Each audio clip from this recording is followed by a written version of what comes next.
Идеалните услови кои ги нуде стадионот, придружните елементи како и самата околина на Пекчево се повод и причина покрај тимот на Кид Го овде во хотелот Гогов да престојуваат и да се подготвуваат и српската екипа Трајал од Крушевац.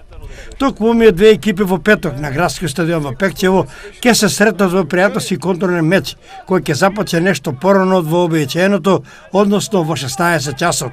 Тренерот Трајче Сенев со своите најблиски соработници е задоволен од досегашниот тек на подготовките, както и од двете контролни средби, во кои тимот на Кид Го оствари два нарешени резултати со идентични 1:1, со тимот на Каменица Саса и со екипата на правлигажот Силекс. Според зборовите на тренерот Трајче Сенев, на списокот новодојдени покрај Мирза Дураковиќ, Глигор Глигоров, Александар Темелков и Андреј Ричков, им се приклучи уште и Никола Ристевски од Борец Велес и Филип Неделковски од Македонија Ѓорче Петров.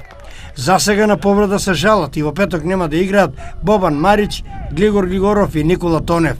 Покрај контролката во петок со Трајал, Кид Го ќе одигра пријателски мечи на 25 јули со тимот на Борецот Велес, кој пак од 23 до 30 јули исто така ќе се подготвува во Пекчево.